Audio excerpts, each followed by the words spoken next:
Good morning. You're now listening to Kingston Community Radio, airing on FM 92.5 and AM 920 WGHQ, Kingston, New York. This programming is brought to you by our listeners and corporate underwriters who are interested in presenting local community radio. The opinions expressed on this program do not represent those of Pamel Broadcasting or Kingston Community Radio. Listeners are encouraged to send in $10 per month to help bring this program to you. Mail your contributions to Kingston Community Radio, Post Office Box 4364, Kingston, New York 12402. For more information or to donate online, visit our website at mykcr.org. Good morning. This is Dan Gaddis, and thank you for starting the week out with us, 7 to 9 a.m. every weekday, and today is a Medical Monday with Dr. Eric Stamberg. And this is Monday, December 6th, and 39 degrees. We'll be right back after these messages. If you came across someone struggling with hunger, how would you recognize them? By their clothes, their age, the way they speak? Would you notice a 16-year-old boy who got his first job, not for extra spending money, but to help feed his little sisters? Or a mother who's in between jobs and sometimes goes to bed hungry so her kids can have dinner? Or a 14-year-old girl who signs up to every after-school activity not to make friends, but just to get something to eat? Or a retiree who fell ill and had to choose between getting medicine or groceries? I am the 1 in 8 Americans who struggle with hunger. People you pass by every day but never knew were hungry. I am hungered in America. Hunger can be hard to recognize. Learn why at IamHungerInAmerica.org. Brought to you by Feeding America, 200 Food Banks Strong, and the Ad Council. Everyone is talking about healthcare these days. America spends twice that of other developed countries on our healthcare system, yet our health ranks near the bottom. How can we stop spending so much and getting so little? By shifting to a system that gives more patients access to strong primary care. Primary care can help make America healthy again. To learn more about the benefits of primary care, visit www.healthisprimary.org. This message is brought to you by America's Family Physicians.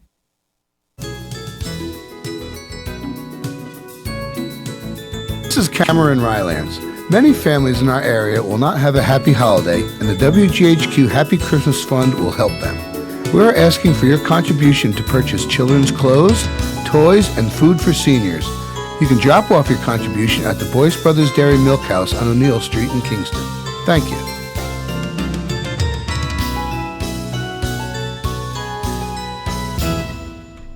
You're listening to Kingston Community Radio, WGHQ, 920 on your AM dial, 92.5 FM, and streaming online at mykcr.org. KCR's talk radio and a call-in show. Our call-in line is 845-331-9255. And today is Medical Monday with Dr. Eric Stamberg, so stand by for that. Meanwhile, a little bit about the weather for the next 3 days. Cloudy with rain developing this afternoon. We know about that. We have a little bit of mizzle out there this morning. A high of 58 degrees today. And Monday night, cloudy and damp with rain early and then becoming clear overnight with a low of 31. So today and tonight is a 80% chance of rain for both morning and night. And Tuesday, partly to mostly cloudy, a high of 38, and the rain has gone away, and we're going to have a good bit of sun. And Tuesday night, cloudy with a few flurries or snow showers possible because the low is down to 26. And Wednesday, mainly cloudy with snow showers around in the morning and a high of 34.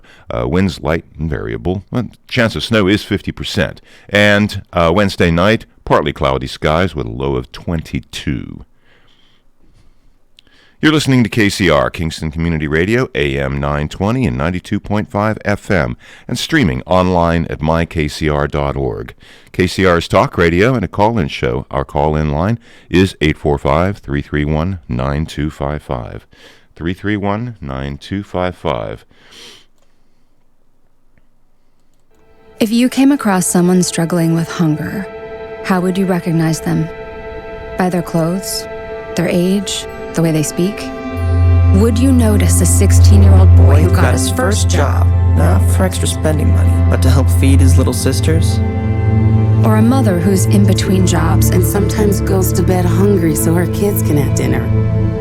or a 14-year-old girl who signs up to every after-school activity, Not to make friends, but just to get something to eat. or a retiree who fell ill and had to choose. between getting medicine or groceries. I am the 1 in 8 Americans who struggle with hunger. People you pass by every day but never knew were hungry. I am hunger in America.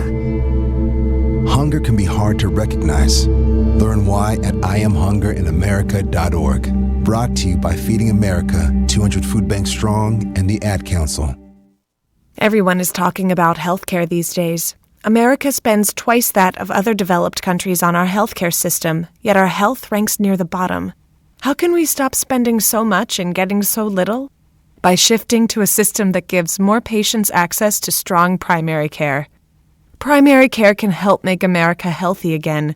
To learn more about the benefits of primary care, visit www.healthisprimary.org. This message is brought to you by America's Family Physicians.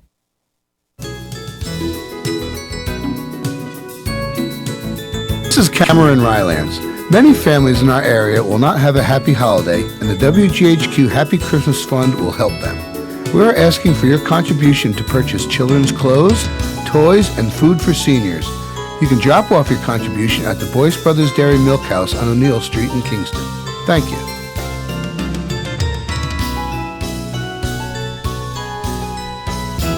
And you're listening to KCR, Kingston Community Radio, AM 920 and 92.5 FM, and streaming online at mykcr.org. Thank you for being with us this morning for a Medical Monday with Dr. Eric Stamberg and guests. 331-9255 is your call-in number, 331-9255, and we'll be with you from 7 to 9 a.m.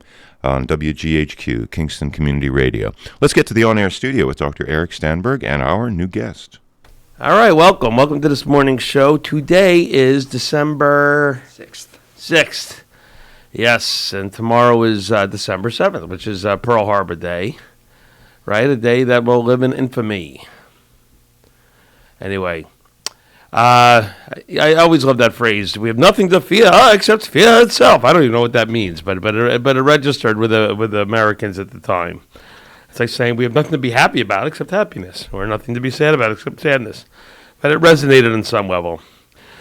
All right. I'll be here until 9 a.m. Robin's going to be joining us, and we do have a special guest in the audience. In the studio today. In the audience. We have an audience. His name is Chris Tampatsas, and he's a third-year medical student at New York Medical College. I have the privilege and the honor to sponsor medical students every so often. And it's something that I enjoy doing very much. I feel that it helps me remember how I got and why I got into this business to begin with. And I always say that the future of medicine, as far as the doctors that are being trained, is rather bright. Other things concern me, but it's not the doctors of tomorrow or by anybody going into healthcare. I don't think it's them. I think that they are motivated by the right reasons. I've never had a medical student who was going into it for the money. At least they didn't tell me that. Anyway, so Chris will be here till 9. We do have various topics to discuss. And there's actually a kind of a curriculum. We usually start the show with kind of a general medical topic, and then we segue more towards kind of like a healthcare business type topic. We have a special segment that I call Doctor-Patient Etiquette, which is kind of like that acknowledgement of the two-way street. It's a complicated relationship, and it's gotten more complicated. So things that we can both do on both sides to improve it. And then we usually touch on COVID, which unfortunately is in the news today because there were some recommendations released by the county over the weekend. Anyway, so I thought we would talk about a general medical topic because I always try to think about things that came up in the office or come up in the office regularly.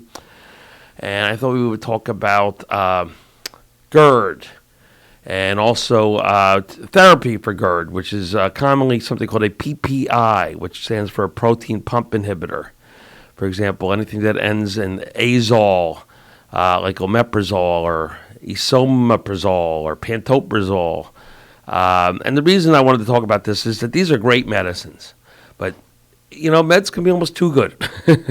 and now that these meds have been out for about 25 years, it's time to acknowledge some long-term concerns and try to reevaluate whether or not someone should be on them. All right, so what would be just some common symptoms of GERD? And it's not the quiz, Chris. You're welcome to chime in whenever you want.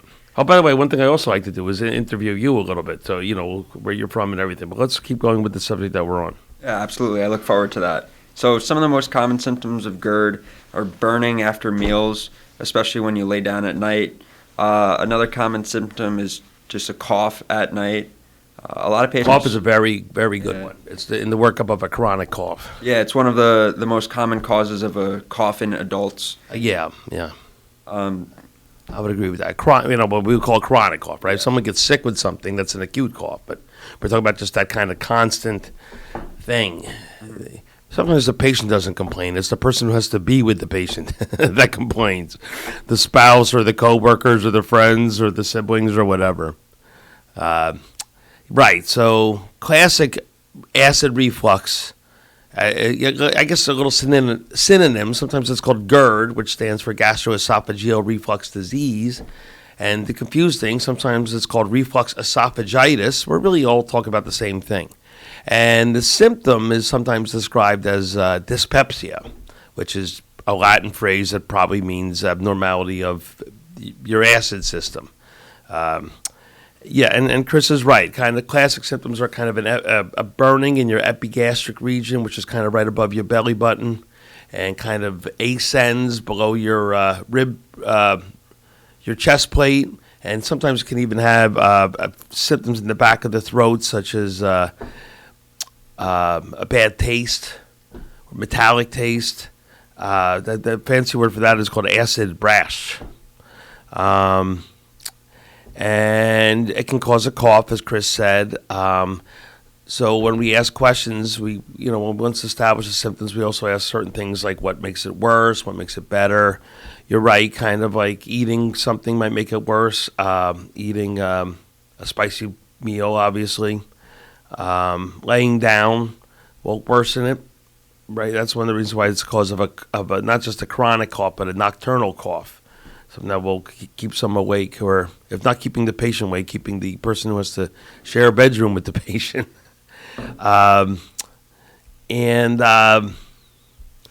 What else? We have some things called red flags, which is times when we should be a little concerned that maybe work something up. Well, someone's losing weight, that's always a little bit of a concern. If someone's complaining of food getting stuck, whether or not it's liquid or solids or both, that's something that also needs to be addressed. Weight loss. Weight loss is a tough one because most of us wouldn't mind losing a little weight. So you always want to try to ascertain if the weight loss is intentional or just kind of happening for no obvious reason.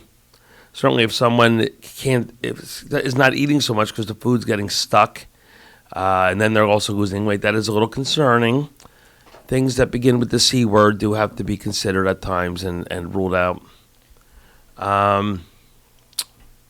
We have the anatomy, right? You have the esophagus kind of traveling down, and it needs to get into the stomach. And it so has to go through the muscle of breathing called the diaphragm. And there's also a little muscle around the esophagus itself called the sphincter. And certain things will relax that sphincter in a negative way, because then it will increase the acid reflux. There's what I always call the big three that can do that. You want to chime in with what they may be? All right. He's bailing. The look of panic on the med student's face. The big three are alcohol, is a notorious relaxer of the esophageal sphincter, nicotine, and caffeine. So obviously 3 common vices will all worsen this. So sometimes the treatment is really just kind of some lifestyle adjustment. Cutting back on one, both, or all 3 of those things. Sometimes just elevating the head of your bed. Milder symptoms can just be managed with lifestyle adjustment, and you could take antacids as needed. But you have to watch out for kind of this perpetual ingestion of antacids. And that's what, a lot of times when people buy something over the counter, it will say on the box, do not use for more than 2 weeks or whatever, and the idea is that someone will not be taking this stuff forever and therefore neglecting getting a proper medical evaluation. So what is a proper medical evaluation? We always say on the show, you're welcome to chime in, but I won't put you in the spot. Just what you're learning now and what I do every day and what I continue to learn more from and do every day, which is a history and physical. You basically interview the patient. You let the patient try to tell you their story and not interrupt with either things that are challenging. We live in a time-crunched existence there, and sometimes, patients do kind of get off on tangents a little bit. And then a relevant exam of the patient, look at vital signs. Has the patient lost weight? Feel for any nodules or lumps that maybe shouldn't be there. Listen to the heart, listen to the lungs, press on the abdomen. Are there any masses? Obviously, masses are concerning, or is it just kind of tenderness? Again, in the region we call the epigastrium, which is kind of in between your belly button and the bottom of your rib cage, and see if that brings symptoms out. And then based upon the story, some sort of treatment. As I said, we could sometimes manage milder cases if there's no red flags present with just lifestyle changes. Weight loss, by the way, also helps. It's one of the many, many things that will improve if someone loses weight, will be acid reflux. And then with milder cases, just over-the-counter antacids. But the reason I wanted to bring it up is we had some treatments that showed up. It's interesting. It's almost a thing of the past, but for people who had symptoms like this, there wasn't much to do. But in the 90s, two main things showed up. One are these things called H2 blockers, and the other one of these things called PPIs. H2 blockers are actually antihistamines. What does histamine have to do with this? It's interesting, right? But histamine that we also commonly think of as something that causes allergies, therefore we take an antihistamine like Benadryl to help us with our allergies, has a role with the symptoms of acid production in the stomach. And therefore, if you take a different type of antihistamine, it will be improved. The most commonly prescribed one of that is called famotidine, otherwise known as Pepcid. We used for a long time something called ranitidine, otherwise known as Zantac. That was really promptly and rather dramatically withdrawn from the market a couple of years ago. There were some links to cancer. And this is always important bringing up, too, because when we talk about vaccine issues, which we are going to broach later in the subject, I always try to understand where it comes from, but there are many, many examples of things that were recommended until they weren't. And so they're in the minds of people who, at least some of them, who are choosing not to get vaccinated. That's kind of part of their modus operandi, which is kind of like, well, you're telling me it's okay now, but maybe it won't be in 6 months or whatever. All right, so Zantac, was rather dramatically and promptly removed from the market. But Pepcid is, and the generic is famotidine, is a really good product. It can manage a lot of symptoms. It's approved for over-the-counter use. That's something that we talk about in this show as well. I usually am against most over-the-counter medicines because I think these are complicated issues.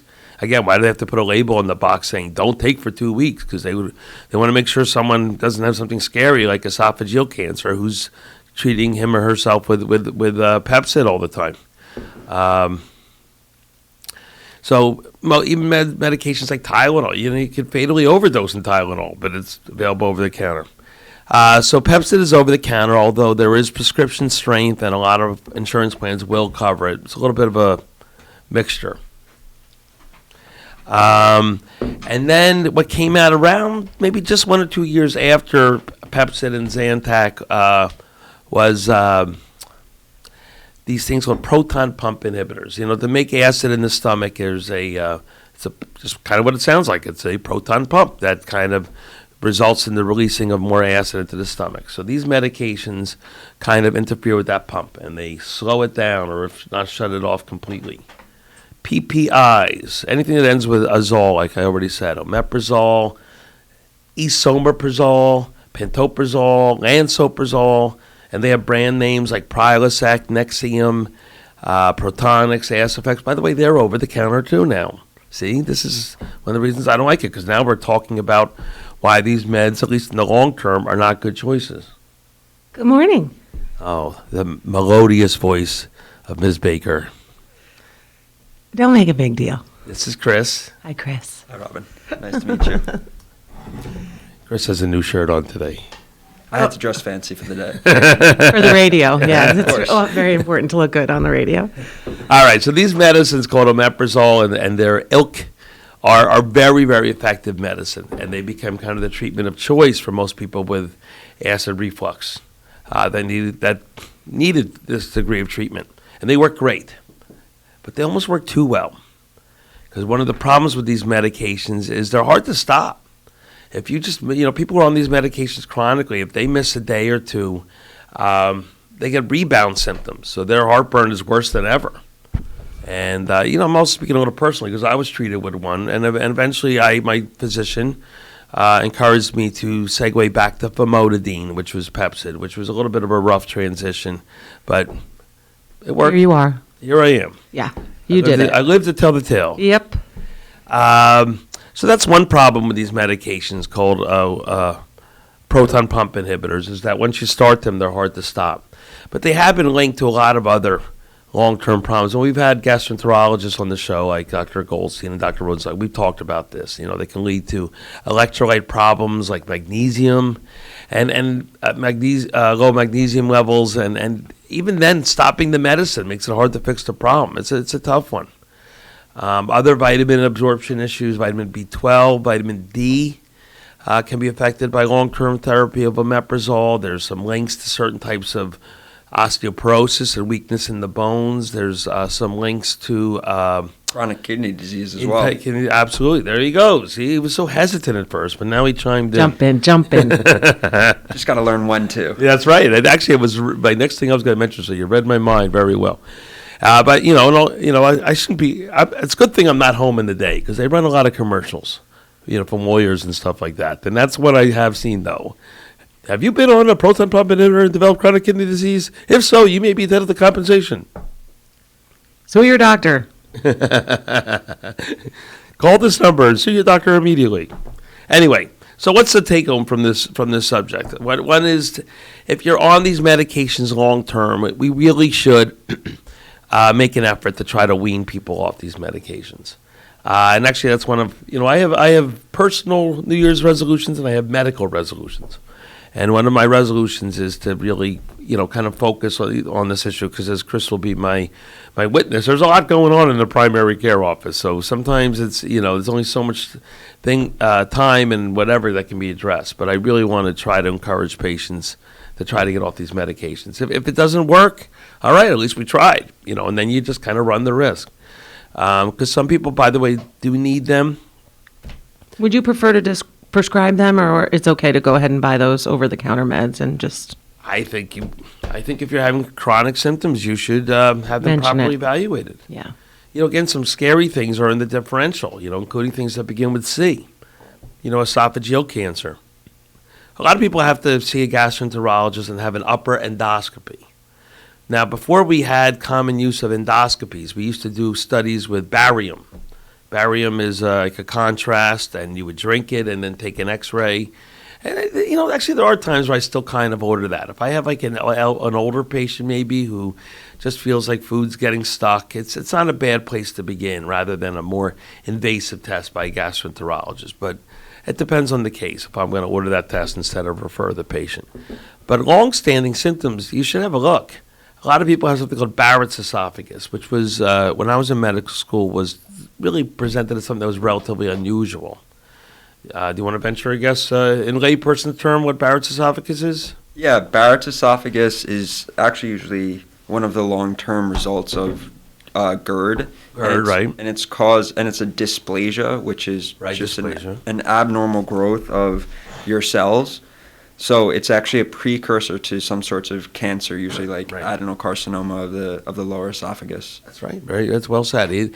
Basically, the reflux is going on so long that cells from the stomach start to take over cells from the esophagus. And whenever you have a lot of turnover of cells, that's kind of when cancer is more likely to happen, because the more cells are turning over, the more likely one of them is going to become dysfunctional and therefore cancerous. And that's, in very simple terms, how cancer happens. So Barrett's esophagus can be a precursor to esophageal cancer. Thankfully, it's really not that high a percentage. I think it's between 1% to 3% of people with Gerd, with Barrett's.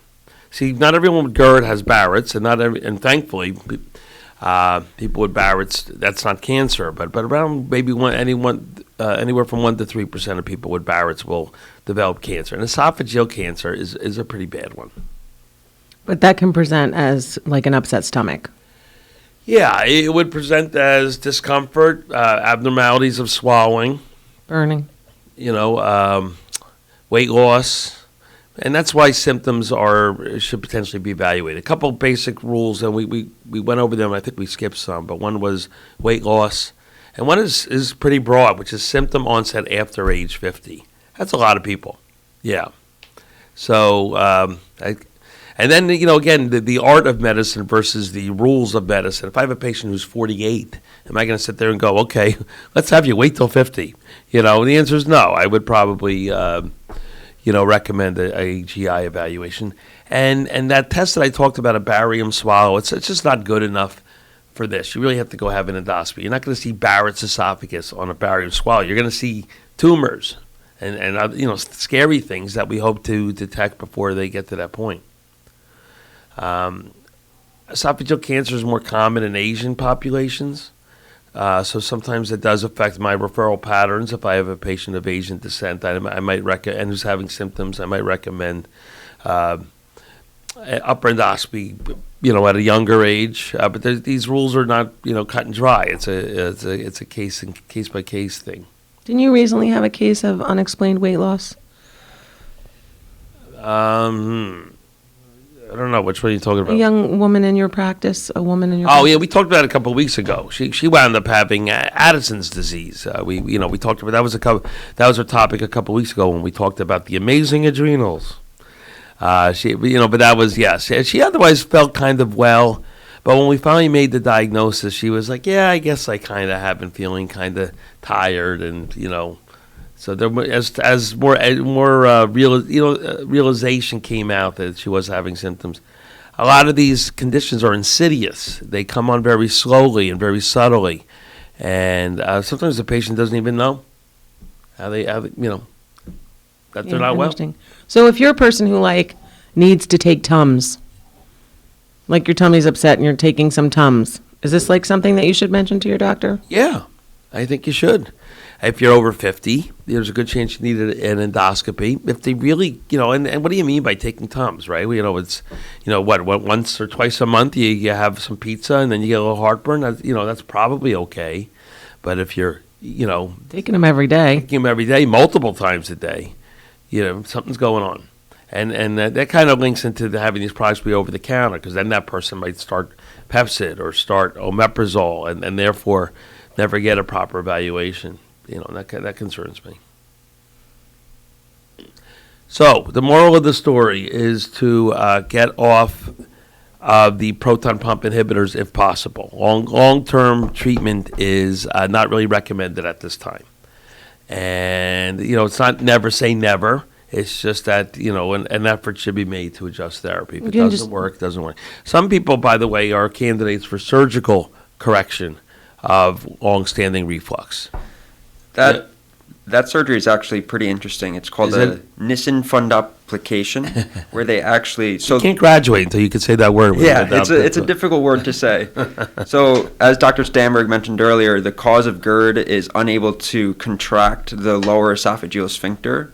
So the fundoplication, the surgeons go in there and kind of tighten this sphincter to make it easier to fully close. Yeah. So, and it's probably an underperformed procedure, and it's I love this. Well, we got to go to our first break, but I love the term minimally invasive in surgery. I'm like, well, that's good. What's everyone else doing? Just cutting you wide open? Maximum invasive. Yeah, maximally invasive. All right, let's go to our first break. Thank you, Dr. Eric Stanberg, Robin Baker, and our guest today, Chris the sheet was too far away. Tampatsas. Chris Tampatsas. Thank you. And you're with us here at KCR, Kingston Community Radio, AM 920 and 92.5 FM, and streaming online at mykcr.org. 39 degrees right now here in Uptown Kingston, and it's Monday, December 6th. A little bit of mizzle out there right now, and going to be turning into a little bit of rain. We'll be right back after these messages. This is what carbon monoxide sounds like. Nothing. You can't see it or smell it either. That's why it's so dangerous. But you can protect yourself. Use carbon monoxide detectors. Have your home's heating system regularly inspected by a trained technician. Keep chimneys and flues free of debris. Never use a generator or grill or idle a vehicle in an enclosed area. And review life-saving carbon monoxide safety information at centralhudson.com. Do you know who that is? Who's that? It could be a clever thief impersonating Central Hudson, asking for your personal or account information or an immediate bill payment. Beware of scam artists that can target you by telephone, email, or in person. Don't provide personal information to callers or open email attachments. Ask to see ID. If you're ever uncertain about an inquiry, contact us. Don't fall victim to a sinister scheme. This is Nina Poshupak. Once again, the WGHQ Happy Christmas Fund is asking you to help the needy this holiday season. For the last 50 years, the WGHQ Happy Christmas Fund has helped less fortunate families have a happier holiday. Look for our collection boxes at the local branches of the Ulster Federal Credit Union, Roundout Savings Bank, the Mid-Hudson Valley Federal Credit Union, Ulster Savings Bank, and at Cantine Field in Saugerties. Thank you and have a happy Christmas. And thank you for donating and contributing to the Happy Christmas Fund. Donations are ongoing. Post Office Box 4364, Kingston, New York, 12402, or you can donate online on our website at mykcr.org, because it is your KCR. You're with us here at Kingston Community Radio, AM 920, 92.5 FM, 39 degrees on this Monday, December 6th. And we're starting out with a little bit of drizzle and mist, so in England we call that mizzle. Cloudy with rain developing this afternoon, too, with a high of 58. And then cloudy and damp with another 80% chance of rain this evening, and then becoming clear overnight with a low of 31. Tuesday, partly to mostly cloudy, high of 38. And Tuesday night, cloudy, a few flurries or snow showers possible. Tuesday night with a low of 26. This upcoming portion of Kingston Community Radio is brought to you by Central Hudson. Let's get back to the on-air studio with Dr. Eric Stanberg, Robin Baker, and our guest. And our guest is Chris Tampatsas. He is a third-year medical student at New York Medical College, and he has the good fortune to be here for 1 month. How many weeks into it are you now? 2 weeks. So you're halfway through. Yeah. I always quote my... This is called a rotation, right? Yes. I always quote my grandfather. My grandfather, Grandpa Willie, may he rest in peace, said, "I taught you everything I know, and you still know nothing." So I'm teaching Chris everything I know, but he's got so he's all right. He's got a good command of knowledge. That's what a third year should have. But more importantly, I always say to medical students, I don't want to know necessarily what you know. I want to know how much you want to know. And I've never been disappointed with a medical student. I think they all, in their own way, come and do a rotation. And in a way, this is a little off the beaten path, right? You're going to medical school in Valhalla, and that's kind of a different world of medicine in a way, right? Very specialized. Yeah, absolutely. What would you? Yeah, what are some of your thoughts about that? Here in Kingston, it's a little bit more rural, and it's cool for a family medicine side because you get to see a much more diverse population. From last week, we were able to see 2-month-olds and 94-year-old patients, whereas my right next to each other. Yes, exactly, back to back. But neither of them could speak.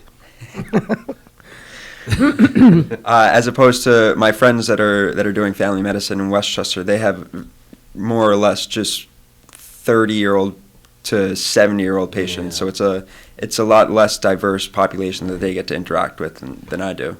Right. It's this issue, that I think has been with medicine, probably 50, 60 years. The kind of the price of specialization.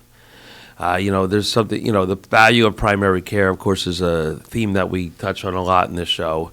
Very, very good studies that show in communities where there's a higher population of primary care, the costs are lower and the outcomes are better.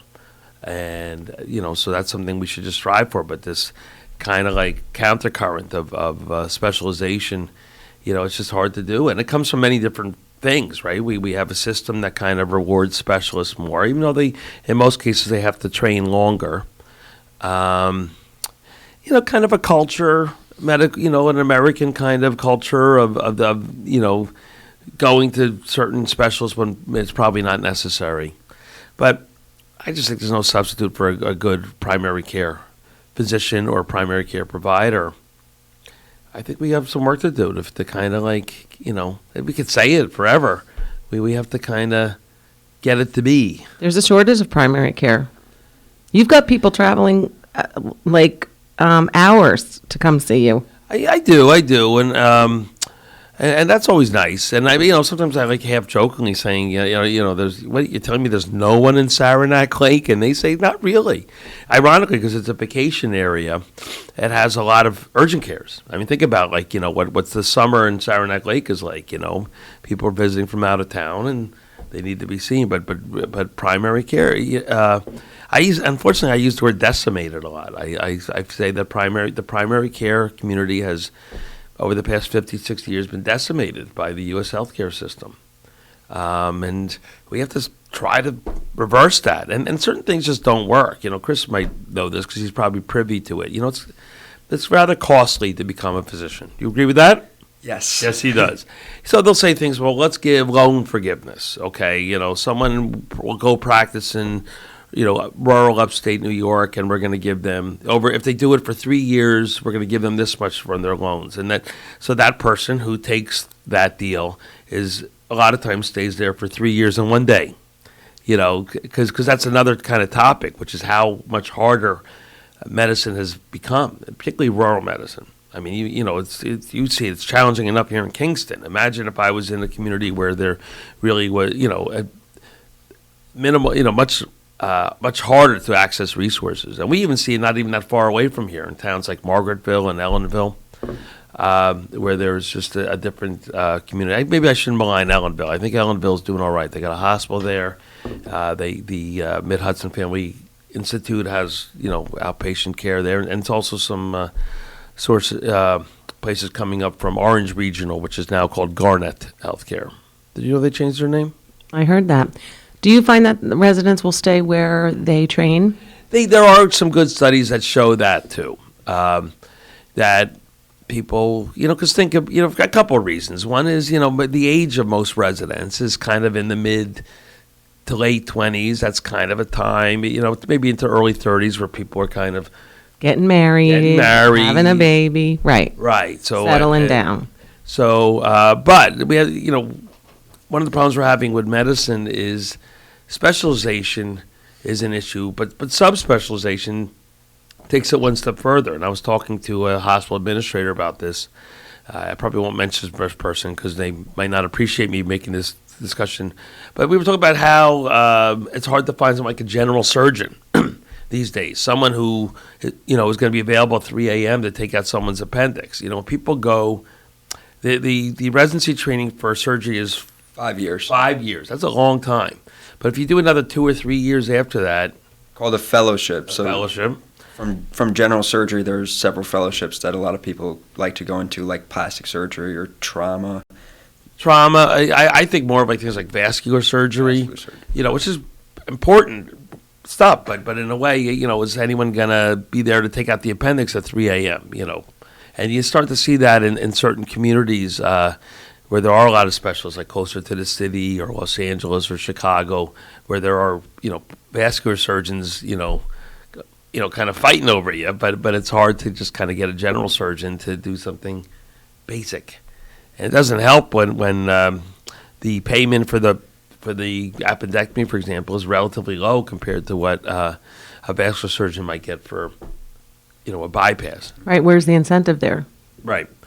You see it starting to see it a little bit in the OBGYN world, where OBGYN's a rough, it's challenging field. I mean, you're up at all hours of the night, because women have this bad habit of delivering whenever they feel like it.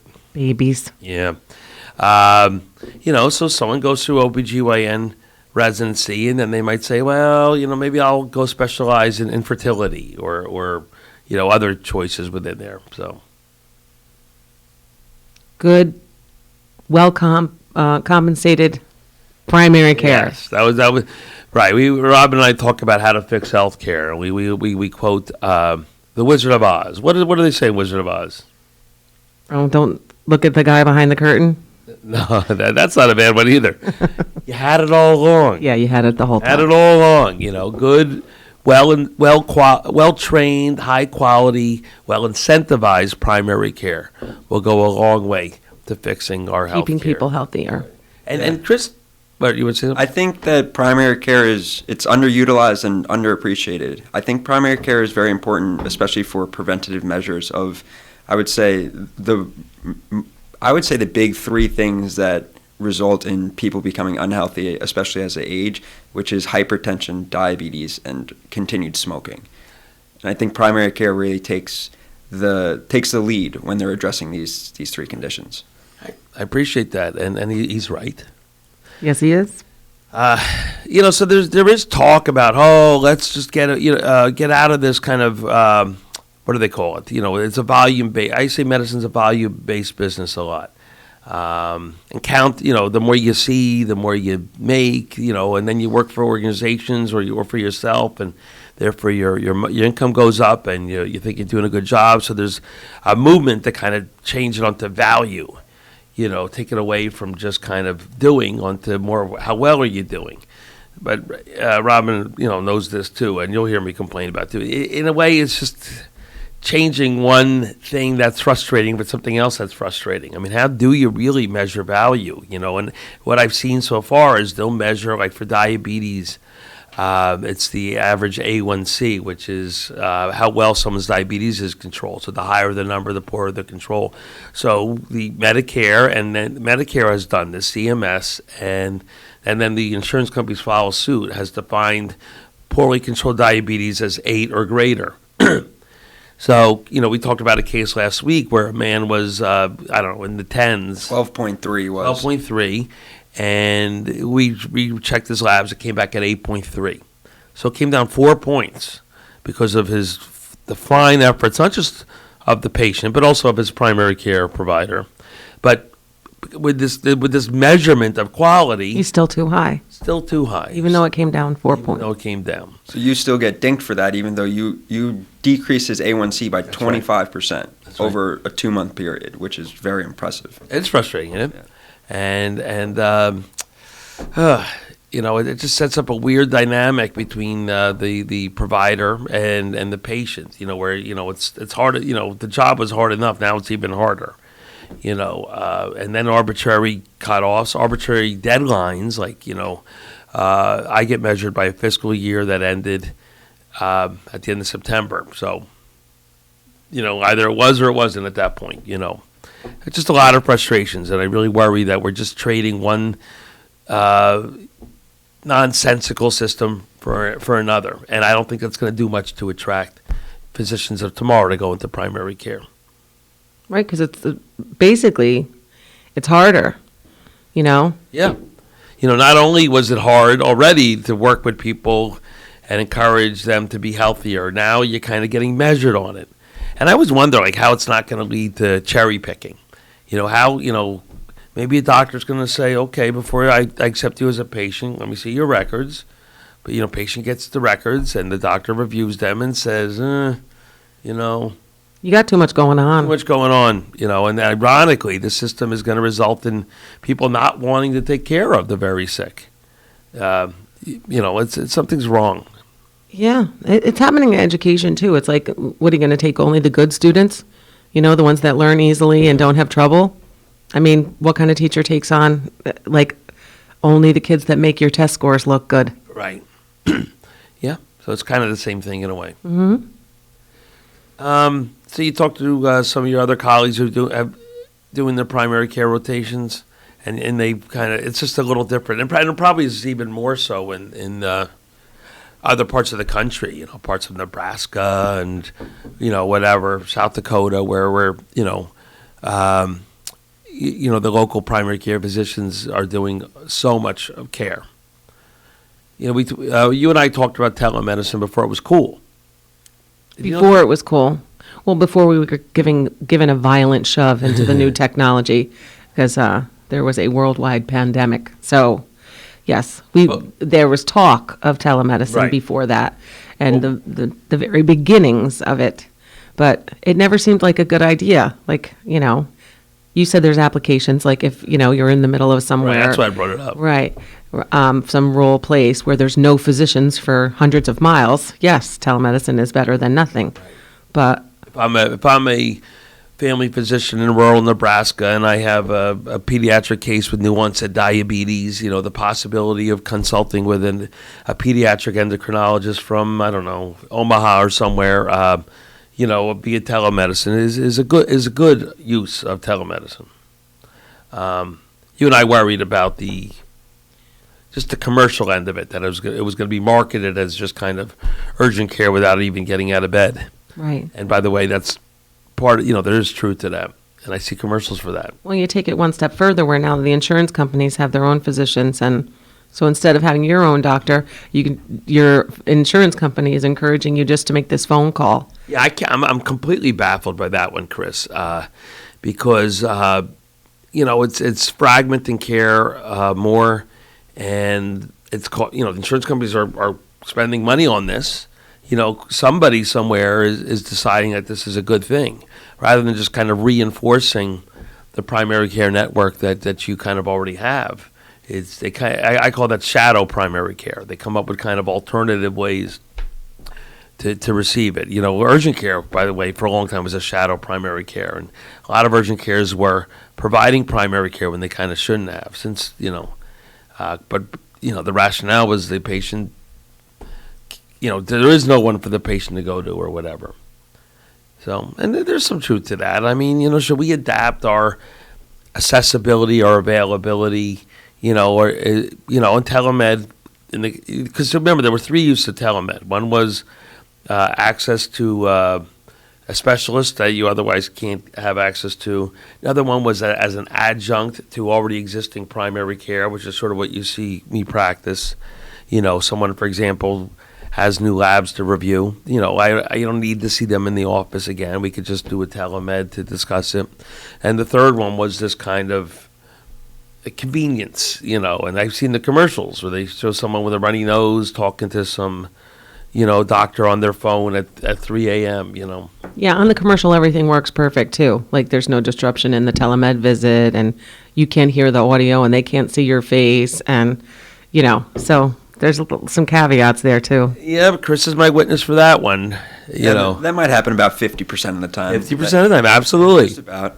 There's something wrong 50% of the time. And, I'm like, while I'm waiting for the patient to connect, I see myself. Because it gives me my image of myself, so I just make sure my hair is combed, fix my tie. But yeah, it's really a system that can not work about 50% of the time. Something goes wrong. So I also feel like it's not ready for prime time, is to quote the famous Saturday Night Live catchphrase. And I also am discouraged by Medicare's kind of adopting this. Again, obviously sitting in boardrooms or meetings, getting sold products by lobbyists or whatever. Because one of the arguments as well, it increases accessibility. Like for rural people, someone living in rural Nebraska can have access to, a physician via telemedicine. But you and I have talked about this. I mean, it's not easy to use for a lot of people, certainly not for 85-year-old patients. So I've always said if it's really about accessibility and convenience, why not just cover a phone call? I mean, what is really the difference other than seeing the person's face most of the time? And there isn't much of a difference between seeing a patient's face and just being able to hear them, because one of the main components of talking to a patient is also doing a physical exam. You can't do a physical exam on telemedicine. I can't listen to heart sounds and lung sounds. Right. I've heard talk about apps that are going to be able to do that. I haven't seen any of them yet, and I would be skeptical about them. You can see the person. Yeah, they look pretty sick. They kept coughing. You certainly could hear them cough on the phone call. So, it's just one of the frustrations, especially when I kind of hear about how telemed is, making healthcare more accessible for people. I just hear an industry that's promoting itself and kind of succeeding. So have you had patients access like their insurance companies, and then do you get a report for that because this is your patient? If someone uses like Teladoc, by the way, I have insurance I get through Nuvance is Aetna, and they also offer me Teladoc. I got a Teladoc card right here in my pocket. I've never used it. I've always been kind of tempted to use it as a kind of a shadow, what do you call it, a secret shopper, just to see what can happen. And have you had any experience yet with these new tests that can be sent out for labs for different things? Like you could just order the kits and send them out. Have you seen these commercials? Well, we talked about this a couple of weeks ago with excuse me with Everlywell. Remember we talked a lot about that company because I've seen a lot of commercials for that. They have products that you could just kind of order your own home testing and. Doc, what's happening? You're taking your own blood here, or are these swabs? Probably finger sticks, and then you can kind of, maybe some of them are swabs of your the saliva. But in a way, that's also kind of shadow primary care because you should really, if you have something you're concerned about, you should have access and be able to make an appointment with your primary care provider to discuss. Yeah. Interesting. We are, like a lot of other systems, overloaded right now. So yes, it's not easy to get in. With me and my colleagues right now, there is a wait. It's hard. I'm not. I struggle with reconciling that. One message I would like to convey to people listening is don't miss appointments. If you don't plan on making it to your appointment, why don't you cancel it, reschedule it, and let someone else potentially be seen in that spot? Because that happens a lot. Understanding that. Things happen. Cars break down. People do forget. Some more than others. Some. It's always it's kind of like a kid. With the excuses with this teacher. But I've had a couple kind of say they missed appointments because their grandparents died, and I said I think you're running out of grandparents. How many grandparents do you have? Do I get you my homework? Yep. So telemed it's kind of here to stay, but the shine is off of it. They have a lot of work to do to make these what do they call them? Portals or platforms. That's the word I want. Platforms more usable and more accessible. And there are reports of insurance companies starting to pull back on coverage of them, which surprised me actually. I didn't. I'm surprised. My guess is this. This is what goes on the boardroom. They get convinced to hire a company like Teladoc to provide telemedicine services. Excuse me. Keep talking. The Teladoc provides telemedicine services for that particular company. It's like you kind of contract out. Right. So then they sit there and go, well, we're spending $1 gazillion on Teladoc. Why do we need you? Yeah, why are we paying you to do the visit? And therefore they start to pull back on allowing the primary care provider to provide the service. What's wrong with that picture? Where that common ground lies, because you really want to see your patients anyway. You know, you would much rather have them come see you in the office than do a telemedicine visit anyway. One of the reasons our system is so expensive is because it's fragmented. So, this to me adds to fragmentation. So I just don't, I get very disillusioned by what must go on in boardrooms of Aetna and other big HMOs, because I don't know. They just, I just don't understand. A lot of money in it. A lot of money. Well, that's part of it. But again, they spend a lot of money, on stuff that I just don't think, is worth their investment. They also do, we talked about this, one of the insurance companies, I guess I'll mention them because it's not a secret, but United Healthcare primarily likes to send nurse practitioners into patients' houses to do a wellness visit, the equivalent of what you see me do all week. And I'm trying to figure this out, because to me, again, it's like kind of shadow healthcare. They even do things like they'll give the patient a stool card for colon cancer screening. I guess part of the argument is to just make sure everyone's screened, but it defies common sense to then not make sure it kind of gets to me. For example, maybe I'll see the patient and say, patients, by the way, don't remember what they had. So if I sit there and go, I think it looks like you need colon cancer screening. They sometimes don't remember that there was this nurse here in my office and she gave me this card and I did the card. Where did those results go? Where those results go. So maybe I'll do it again. Maybe I'll refer the patient for a colonoscopy that is costlier that they otherwise don't. Is it going to be covered twice? I don't know. Yeah.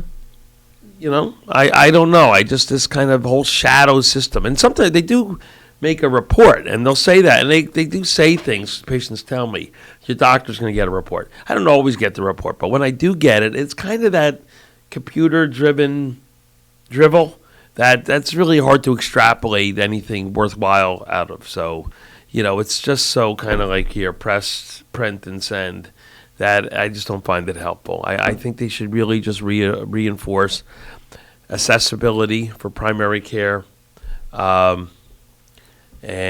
strive towards a system where the primary care shortage is abated. Alleviated. That was a good word. Yeah, I guess so. So we're almost up to our second break. All right. We're going to have birthdays when we come back. We'll do birthdays. Well, we got a couple more minutes. We're really amateurs to this radio thing here, Chris. Good radio show, they get it right up to the break, Rob and I sometimes sit there and stare at each other. No, we never have dead air. Anyway, so Chris, why don't we, after we turn from our break, it's going to be, interview our student a little bit. He'll tell us a little bit about himself and how his experience is going so far. And then we also have some other topics to broach. Which are? Well, our segment of doctor-patient etiquette, I would like to visit again because it's worth bringing up. And I know there's people listening there, and I know they're understandably frustrated with their doctors' offices. Most of the time they like their doctors, and most of the time they like the people within the office. It's the whole experience that's frustrating. Calling and not getting through, and leaving a message and then getting a call back a couple hours later, and if not the next day, and the whole experience is frustrating to them. So just kind of tips on how to maybe try to improve that dynamic. I think it's always worth going over because we're all frustrated in the system. Right. Are there enough people to answer the phone? No, not really, and that's kind of part of the problem. So many phone calls have to do with like prescription issues. The prescription system has gotten a lot more complicated, kind of caused by insurance companies. They're changing the formulary, the number of prior auths, so that generates a lot of phone calls that used to not be there. There's probably just some other things that kind of come up. We have the portal now, which is a way to communicate with your provider. It's a good tool, but at the same time, there should be some rules around or guidelines about how to utilize it. Because I've had some patients, they'll send the portal message, but an hour later they're calling saying no one's responded to the message yet. The portal message kind of by definition is not an acute thing. It's going to kind of sit there until I review my messages and I'll send you a response. So that's been something that we have to try to kind of figure out. And sometimes people put things in the note that they probably should make an appointment for. Sometimes the notes are, too long. Sometimes, people will text things that maybe they wouldn't say personally. So sometimes a tone comes across that is, can be perceived as adversarial, and that doesn't really help the situation either. Do you agree with all that? I do. So, the portal is good, and actually I wish more of my patients used it, but at the same time, there's some frustrations with it. Anyway, we're going to go to our second break. Thank you, Dr. Eric Stamberg, Robin Baker, and Chris Tempesta. Thank you so much for being with us today, and many thanks to you for listening. This is Medical Monday with Dr. Eric Stamberg. KCR is Kingston Community Radio, WGHQ, AM 920, 92.5 FM. It's Monday, December 6th, and 39 degrees, still here in Uptown Kingston, and this last portion of Kingston Community Radio has been brought to you by Central Hudson, and we'll be right back after these messages. This is what carbon monoxide sounds like. Nothing. You can't see it or smell it either. That's why it's so dangerous. But you can protect yourself. Use carbon monoxide detectors. Have your home's heating system regularly inspected by a trained technician. Keep chimneys and flues free of debris. Never use a generator or grill or idle a vehicle in an enclosed area. And review life-saving carbon monoxide safety information at centralhudson.com. At Central Hudson, we recognize that some of our customers could use a hand from time to time. We have programs designed to help reduce undue stress, get you back on track, and avoid falling behind on payments. We offer payment assistance options, as well as programs for those who are hearing or speech impaired, hospitalized, or using electrical life support equipment. Learn about all our assistance options at centralhudson.com.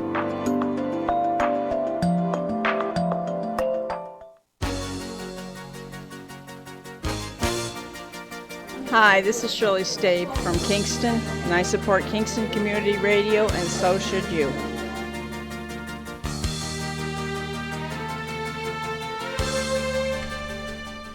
You're listening to WGHQ AM 920 and 92.5 FM, the home of Kingston Community Radio. My name is Dan Gatiss. It's 8:02 a.m. this Monday, December 6th. 39 degrees right now here in Uptown Kingston. This portion of KCR is underwritten by Sawyer Motors. Bob Circasano and the whole Sawyer Motors team are there for you at 166 Ulster Avenue in Saugerties. 845-247-5027 is their number. Stop by Herzog's Home and Paint Center in the Kingston Plaza for all of your home building, maintenance, and painting needs. Discover the difference of buying local. Sales ongoing at herzogs.com. And again, cloudy with a little bit of rain developing this afternoon. It's an 80% chance of rain. Actually, a 90% chance of rain today. And cloudy and damp with rain early, then becoming clear overnight with an 80% chance of rain tonight. And a low of 31 degrees. Partly to mostly cloudy on Tuesday with a high of 38. And cloudy and a few possible flurries. About a 20% chance of flurries possible on Tuesday night with a low of 26. Let's get back to the on-air studio with Dr. Eric Stamberg, Robin Baker, and Chris Tempesta. Welcome back. All right, welcome to the second half of this morning's show. Our phone number is what, Robin? 338-9255. Is she right? Correctamundo. Okay. All right. It's Arthur Fonzarelli. Correctamundo. Oh, was that Arthur Fonzarelli? You were so dating yourself right now. I'm so young. I guess I did too. I had no idea that was a Arthur Fonzarelli quote. All right. Chris, do you know who Fonzarelli is? The Fonz? The Fonz? Yeah. Okay, thank God. Henry Winkler. Yeah. We were just talking about what an unlikely... He was so miscast, but he pulled it off. But he was perfectly cast. You know... he even says it. He's like in an interview saying, like, what were they? And then he was like, hey. We all liked him. So we have one birthday today. So this will be the winner of this morning's prize. And what is the prize? What is the prize, Doc? Hold on. I want to make sure I said this right. Let's see. Maybe there's two people. Let me have a peek at it. All right.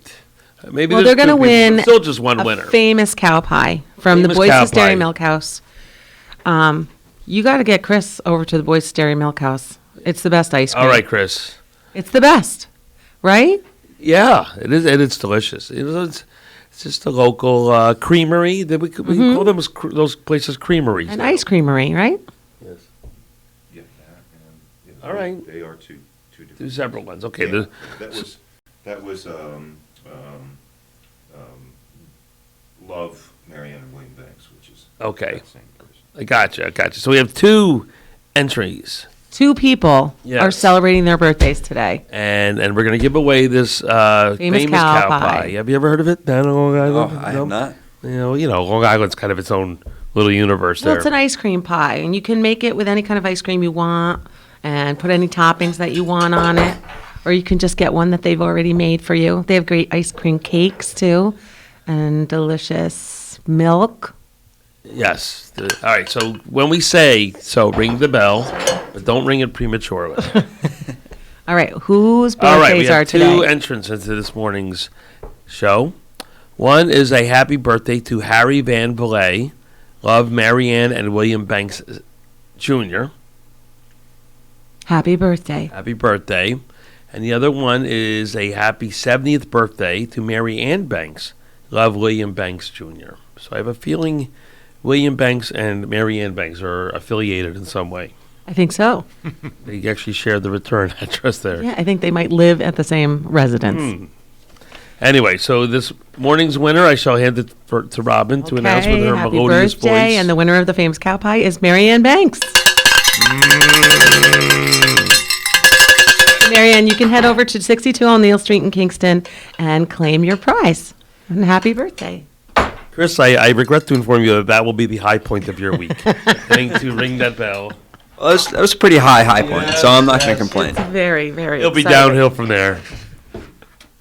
And Marianne, you don't have to share that pie with William. William's got dibs on that pie. He's got big points for even sending that in. With these little postcards. He did good. That's great. All right. So you have Chris with you. Yes. And he's going to be with you at the office for another couple weeks. Yeah, poor guy. And so Chris is a third-year medical student at New York Medical College. Is that what it's called now? Yes. Okay, because wasn't it bought by Toro? Yeah, so it was bought by Toro. And they also have to make the lawnmowers too, so it's They're busy. yeah, You're making a joke. Toro lawnmower. Yeah. Yeah, you with me in that one? So New York Medical College. Bought by Toro, which means you get the Jewish holidays. Yes, I do. It was very even, nice. even the weird Jewish holidays that I know nothing about. It's very nice first and second year Yeah. to have those. We celebrate the trees today. Okay, I'll take it. All right, go ahead. So typical medical school is you spend your first 2 years in class, and then your second 2 years you get to get out of the class and then get a little bit closer to why you went into this. Now I know schools try to mess with that formula. Well, I think New York Med's still pretty traditional with their approach. Yeah, New York Med is very traditional. So my first 2 years were strictly book years where it was basically just studying 8 hours a day, 7 days a week. Crazy, huh? Yeah, and then COVID happened the end of my first year. So second year, I was supposed to at least go into the hospital like 5 to 10 times, but I was actually only able to go in once to even Imagine have how any it must have experience. affected people that were third years. Yes, I can't imagine like not being able to actually experience your rotations. Like I'm a person who's pretty undecided about what field I want to go into. By the way, I told you should be, and we'll get back. We actually have a caller, so let's get this call, then we'll get back to that. All right, good morning, caller. Okay, hi guys. It's Marianne Banks. Me and my husband is married 45 years. Oh, Marianne, In happy April, birthday. It'd be 46.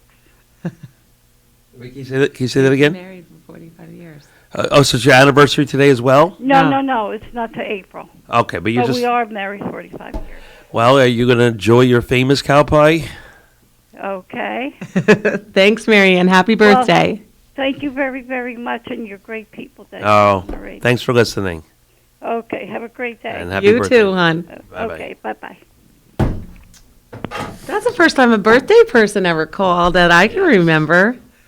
You know, I'll have to remember. When's your birthday? It's exciting. You don't know when my birthday is. Now you're in trouble. Back to Chris. Strike one. They're usually too enthused and screaming and yelling and, like having a big celebration at home when they they can't hear be their calling, right. birthday name. So they can't, they can't call. It's too ebullient, and it's and they're running down to Boyce Dairy Milk House because it's available at 8:00 a.m.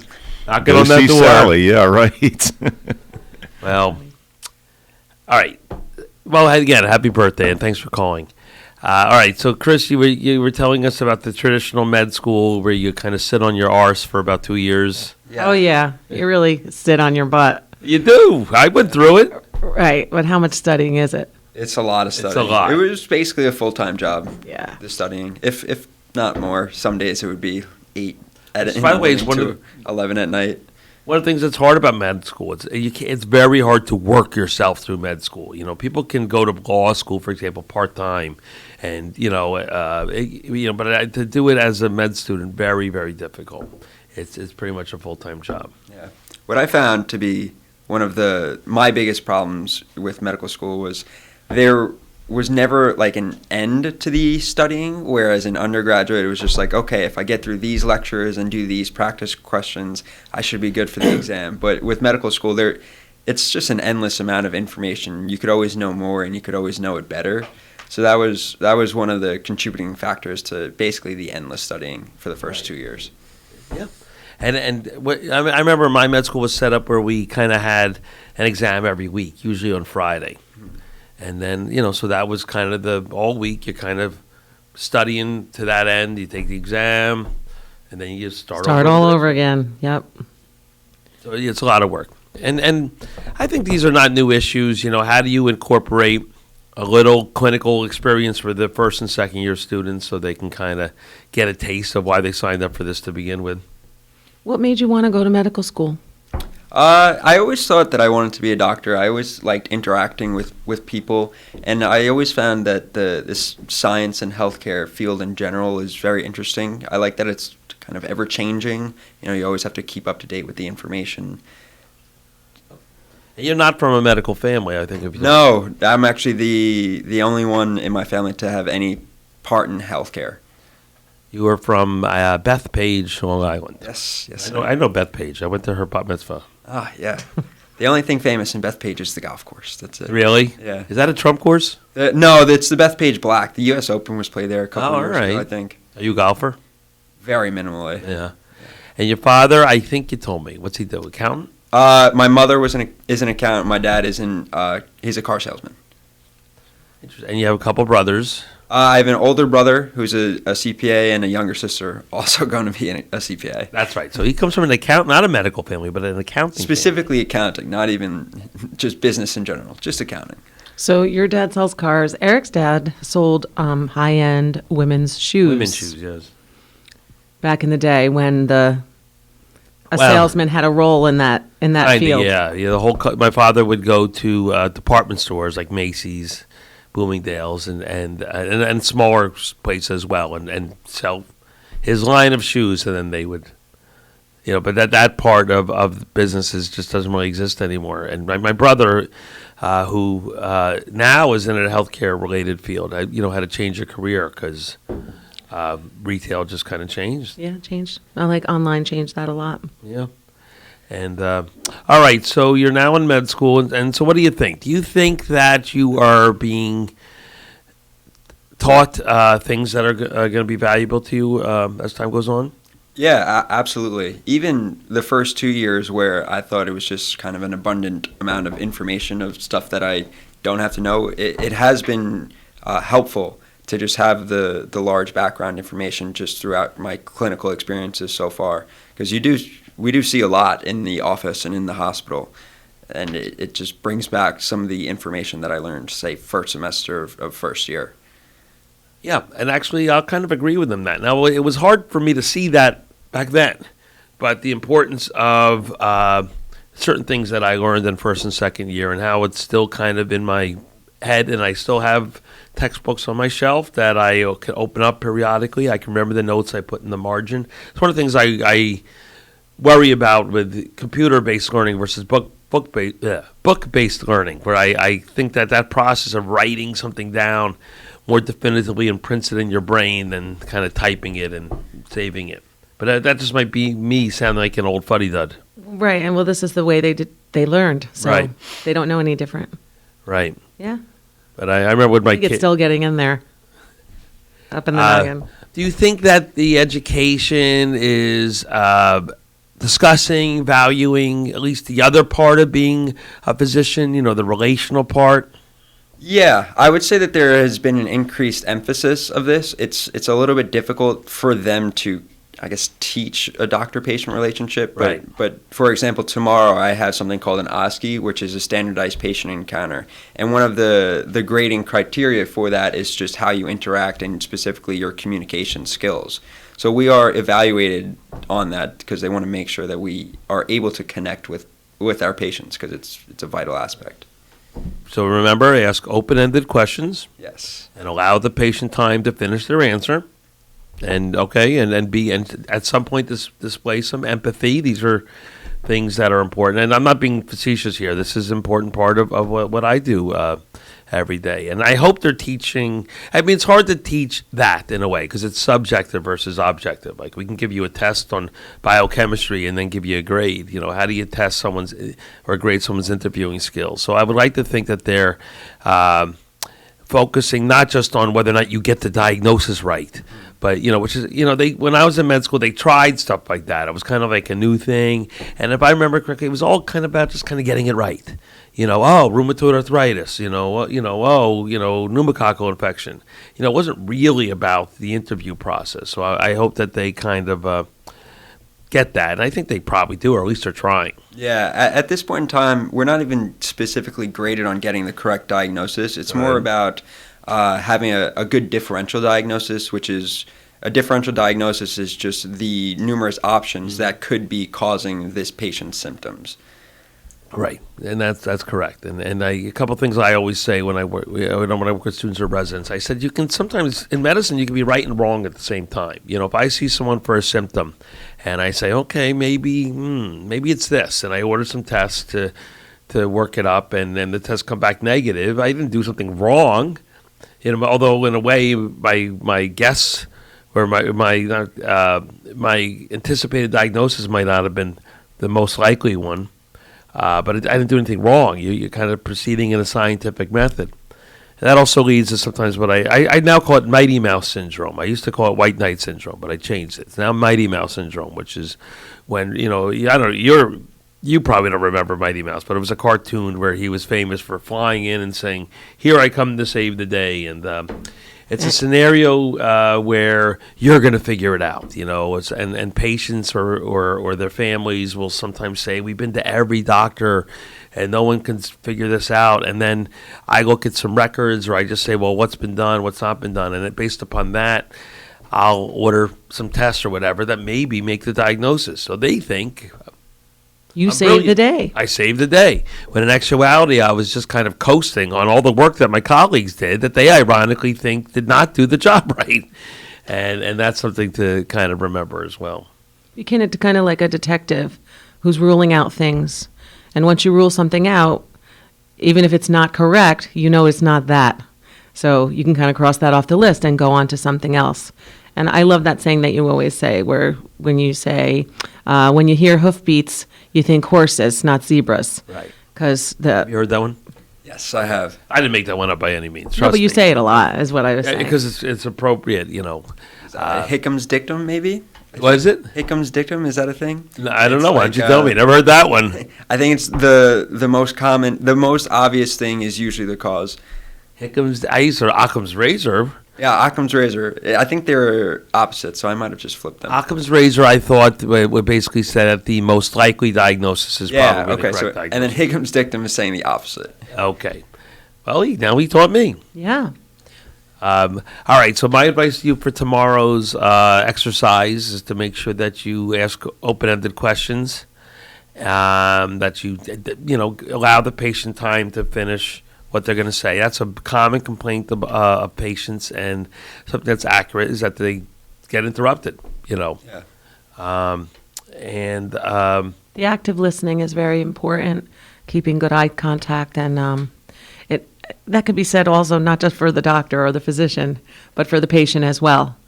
It's good for the patient to practice like some active listening and to really be open to hearing what their physician has to say as well. Right. Something I do, which I don't think is really appropriate for your test, but it's the schmooze. He knows what the schmooze is. But the schmooze is just, how's your job, how your kids, something to kind of reestablish my connection with the patient. Sometimes I don't always remember. I say, hey, what do you do for a living again? I try to just kind of reestablish a personal bond before we kind of plunge right into why you're here. That's an example of how things maybe are different in primary care versus like urgent care, for example, where you really are, what exactly are you here for? Tell us. Although when I used to work urgent care, I used to kind of ask the same questions. I guess I'm the same person, whether or not I'm in the office versus urgent care. Right. But I think that's an important part of healthcare, that the patient feels like you care about them as a person, or enough to just ask some basic questions. Maybe they'll be more comfortable telling you things they might not necessarily say otherwise.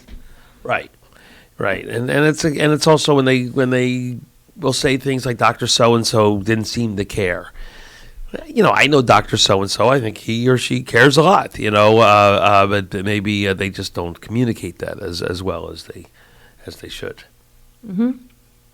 So, all right. Well, I'll be curious to know how it goes. So, is it just one patient? It's two standardized patient encounters. So they're actors that play patients and with certain diagnoses. So, I got to get this gig. Yeah. Robin's an I got to go actress. into this. Didn't they do that on Seinfeld? That was a whole Seinfeld episode. Some of them are really, really impressive. I recently did psychiatry, so one of the patients was a schizophrenic, and I was kind of blown away with how good this actor was at playing a schizophrenic having a manic episode. Wow. It was like amazing. Robert De Niro method acting. Getting into character. That's funny. Well, there's a lot of out-of-work actors and actresses. I'm sure they'll take the gig. Especially, it's right near Westchester's, kind of close to New York City. So Yeah, a lot that's of right. them. They're thrilled. The agent's like, I got a gig for you tomorrow at the med school. Right, and that's, I guess, why it's good, this rotation of you being in the office with you, right? I mean, because these are all these individuals. They're coming in every 15 minutes. You've got a lot of... Yeah. And then when I'm with a student, it does... surprise me and actually makes me feel rather positive about what I do. And I kind of remember how long I've been with some of these patients and how, we do kind of remember things about the patient care that kind of go above and beyond just this kind of transactional world. We talked about that as well, kind of like a transactional system versus a relational system. And because it's a volume-based business, it kind of values the transaction, where so much of primary care, in particular, and other specialties, is relational. The long-term care. So these things are in conflict with each other. And it's kind of a fine line, the balance. It can lead to frustration, for example, when a patient feels like, they're being, they got more they want to do for this appointment, but I'm in a system where it's, every 15 minutes, kind of moving along. So it's a little, what's the word? It's unsustainable. Well, it's not really fair to you or to the patient who didn't get as long as they wanted. I often hear in the office that patients are willing to wait for a doctor that's willing to listen to them, because they pretty much know if the doctor's running late, he's offering time to a patient that needed extra time for some reason or another. I mean, certainly no one's in the back sitting with their feet up. Right. Like if you're waiting for an appointment. So. Right. But I do hear other stories about other doctor's office, usually a specialty office, where they'll say they waited an hour and a half and the doctor was in there for less than 5 minutes. Yeah, I was speaking just on like primary care, because usually a specialist is given a lot more time to see a patient than a primary care doctor is.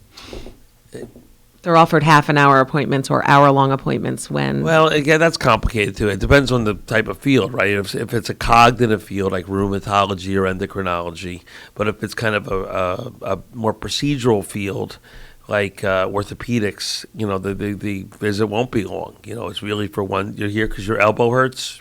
okay, just going to zero in on your elbow, and that's all we're going to deal with. And interestingly enough, the cognitive fields seem to not be as rewarded. Like you can't really tell what's done because all the thinking that's going on involved in the appointment as opposed to the doing.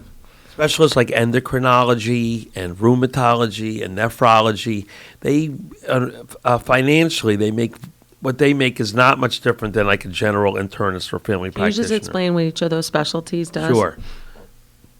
But you need extra training. So, for example, an endocrinologist will do a 3-year internal medicine residency and then maybe a 2-year fellowship in endocrinology, so 5 years. And an endocrinologist? Endocrinologist is a specialist of, you want to define it? Well, it's really a hormone-based system, so it deals with any of your glands. So, like you said, you spoke about your adrenal glands and the patient with Addison's disease. So that's something that an endocrinologist would specialize in. And it's the hormones are substances made by one organ to therefore travel through the body and have an effect on other organs. It's really amazing in a way. So, for example, the pancreas makes insulin, which then travels through the bloodstream and has a role to bring glucose levels down. So hard to manage diabetics would go to an endocrinologist. Well, the world of diabetes has so exploded in the past couple of years. I read one article that said over 10 years, 50 new products. Combined with kind of a movement to get under tighter control, has really increased this need of endocrinologists in the community, and they're undervalued. That's a problem. So nephrology is a specialist of kidney diseases, medical diseases of the kidneys. That's a little bit different than like a kidney stone, which somebody might define as a surgical disease of the kidneys. But even there's a gray area because some people are prone to recurrent kidney stones, and they might be better served by a nephrologist versus a urologist. We're living longer, and then kind of this long-term effects of diabetes and high blood pressure. For example, there's more people that have to go in dialysis, which is a big deal. Well, you need nephrologists to manage dialysis. So kind of the same thing. We need to make sure there's enough in our medical workforce to take care of this population. Rheumatology is a specialist of medical diseases of the bones or connective tissue. So, you know, if you have a torn meniscus in your knee because you played football when you were, 17 years old, that's an orthopedic problem. But if you have rheumatoid arthritis, which kind of inflames your joints because it's an autoimmune disease, that's rheumatology. So those are the special fields. So, neurology, not urology, people mishear that a lot, is also a cognitive field. Strokes,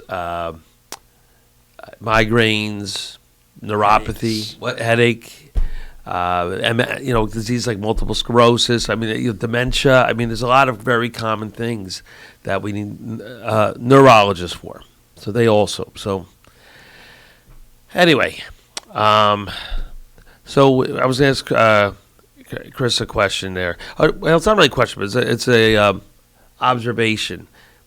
I still feel like traditional medical education undervalues the teaching of nutrition, and I'm a little disturbed by that. For the 30 years since I was there, 30 plus years at this point. For example, they teach biochemistry. Biochemistry is a tough subject, and most of it is really not going to be relevant to a physician. Right? Yeah. So earlier I was talking about how I found a lot of the classes to be helpful in the clinical world. Biochemistry, which was arguably the hardest class, has not been. The ones that have been helpful have been like anatomy and physiology, which actually apply to people. And like you were saying, unfortunately, nutrition is a large problem in the United States. We have basically an obesity epidemic going on. And it's really not taught at all in medical school. Right. I've learned very, very minimal amount about the correct, amount of calorie intake and how diverse of a diet somebody should be eating. Right. So that's a criticism of traditional medical education that I think has some validity. I don't understand why biochemistry is not replaced by a nutrition and metabolism course, which is similar enough to biochemistry, except it could be focused on more practical items rather than this real minutia about, I don't know. I'm trying to remember what I had to learn in biochemistry. It was hard for me. Yeah, it was a very difficult class. It is. And then some people, they've seen this material 3 or 4 times by the time they're seeing it in medical school. They saw it maybe in high school if they did like an AP course, and they went to college, they saw it there. Yeah, and then you forget it every time after you do it. Anyway, so that's a valid criticism. So, but overall, we're on our last break here, though. So your parents must be proud of you. I hope so. I hope so. Okay. I like the humility. Humility is a really good attribute in all of us and physicians as well. Should we go to our break? All right, let's go to our break. Okay, thank you, Dr. Eric Stamberg, Robin Baker, and a very, very special thanks for Chris Tempesta for coming in today with Dr. Stamberg. And many thanks to you for listening today on KCR, Kingston Community Radio, WGHQ, AM 920 and 92.5 FM. 8:30 a.m. this Monday, December 6th, and 39 degrees here in Uptown Kingston. And let's see. Oh, this last portion of Kingston Community Radio was brought to you by Herzog's. Because the colors and quality of paint you choose matters, Herzog's Paint and Design Center, located in the Kingston Plaza, is there for you, offering the largest selection of Benjamin Moore paints and the area's most complete line of painting supplies. Herzog's Paint and Design Center also provides color samples from Benjamin Moore paints, including the eco-friendly Aura line. Color decorating consultants and expert interior designers are ready to assist you in choosing the right colors. Visit Herzog's in the Kingston Plaza. This last portion of KCR has also been underwritten by Sawyer Motors. Bob Circasano and the entire Sawyer Motors team are ready to assist you at 166 Ulster Avenue in Saugerties, New York, 12477. See what their new automobile and truck inventories are. We'll be right back after these messages.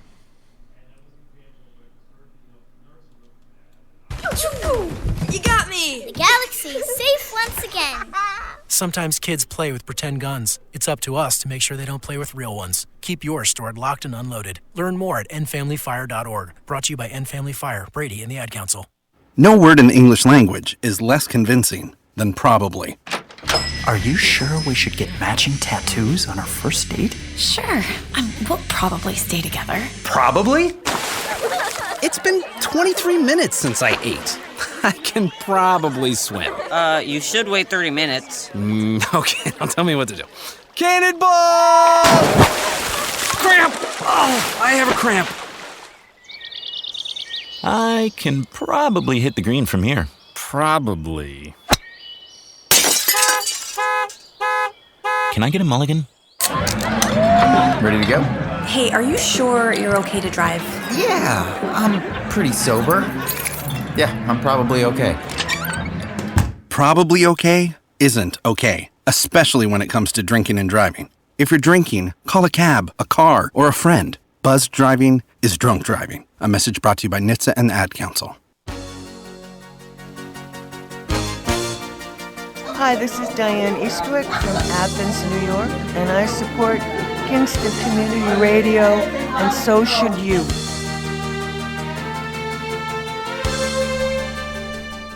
And thank you for being with us on KCR, Kingston Community Radio, WGHQ 920 on your AM dial, 92.5 FM, and streaming online at mykcr.org. KCR's Talk Radio. 331-9255 is our call-in number, 331-9255. Cloudy with rain developing this afternoon, a high of 58, and cloudy and damp. That's a 90% chance of rain, by the way, today. And an 80% chance of rain tonight, cloudy and damp with rain early, then becoming clear overnight. And then Tuesday, partly to mostly cloudy with a high of 38, and Tuesday night, cloudy, a few flurries or snow showers possible, a low of 26. And Wednesday, mainly cloudy with snow showers around in the morning, a high of 34. Chance of snow is 50% for Wednesday. And Wednesday night, partly cloudy skies with a low of 22. And let's get back to the on-air studio for this last portion of Medical Mondays with Dr. Eric Stanberg. Welcome back. All right, good morning. Good morning. Chris, say good morning. Good morning. Wow. It's like a whole team of people. We should do it in harmony. Good morning. Hello, hello. Little Three Stooges. Welcome to the last half hour of this morning's show. It's been exciting. Really? Yes. We have your student here, yes, right? Yes. I enjoy having a student so much. I feel that, again, my patients enjoy it. It's a very unusual to have a patient, say, I don't want that student. I'm like, oh, all right. It has happened, though. It has happened. Mostly people are happy to help the student learn, right? Yeah. And I think it sends a positive message where they're like, well, if they're trusting this guy to teach the doctor of tomorrow, he must be okay. But we talk about subjects. It gets a little bit away from the, I find that I kvetch a little bit less. Can you imagine that? Oh my God. You're more to the point. More to the point. One thing that oftentimes, like if, for instance, you've had a long-term, and that's what family medicine is all about, having a patient that's long-term, and they want to bring up something that's very personal or it does happen with you. I would say that's a Sure. good example of courteously. Absolutely. Yeah. I agree. There are times where it's relevant. By the way, a lot of times that personal item is usually a male patient in his 50s or whatever that is, waits for the end of the appointment to ask for a prescription for Viagra or something. So I don't know. I want people to not wait till the end of the appointment, and to just kind of understand that, yes, it's a personal subject, but this is the doctor's office, and it is okay to bring it up at the beginning of the appointment because, I have only so much time, and I'm trying my best to address the patient's needs. When something kind of comes up at the end of the appointment, it's kind of like, am I going to be able to give enough time that, that this issue needs? We were going to talk about patient etiquette a little bit. I know you had an example recently where someone came in with their bills, right? Their medical bills, right. Their insurance bills. Yeah, wanting you to fix this. Yeah, that happens a lot. I mean, Chris was there for an encounter of an elderly patient who has osteoporosis. A lot of elderly women do, a lot of elderly men do, and she had a compression fracture of her spine. Now, these are bad. These is basically when the vertebrae just kind of collapse, and they're very painful. The recovery is difficult. For the most part, there's not much treatment other than to treat the symptoms and physical therapy. There is a procedure called kyphoplasty, which kind of inflates it back up as I don't know. I imagine putting some caulking in there to kind of open the space back up. And when this procedure can be done, it's a very good procedure. It can be very effective. Patients will say it helped them a lot. But a lot of times for various reasons, the patient isn't appropriate. They're not in good enough help or whatever. So this woman has osteoporosis, already had complication of osteoporosis. And the standard treatment of these things called bisphosphonates. They are, most common one prescribed is probably Fosamax. Do you remember, they inhibit osteoclasts. Is that how they work? Yeah. So osteoclasts they break down bone, and then osteoblasts build bone. So bone is living tissue, and that took us a long time to figure that out. Because you look at a bone, you're like, what's living about that? But your bones are constantly making new bone cells, and that's a blast. A blast is a building, whereas a clast, like an iconoclast, is like knocking something down or taking it down. So the bones, it's why bones heal when they break, because these kind of this complicated osteoblast making new bones and the osteoclast kind of absorbing the ones and finessing it out and so on and so forth. So these medications called bisphosphonates work by inhibiting the osteoclast, therefore encouraging more bone growth rather than bone breakdown. But these meds can be poorly tolerated. We didn't really talk about that actually. But what's the most? I don't want to quiz you if you don't even know. What would you say is the most common side effect of the bisphosphonate? I think it causes some throat problems as well. Right. Anyway, I loved how I said I'm not going to quiz them, and then I quizzed them. And then you did, yeah. It causes acid stomach upset, acid reflux. They can be very poorly tolerated, to the point where we tell people, the typical Fosamax you take once a week. We tell them not to lie down for about 45 minutes.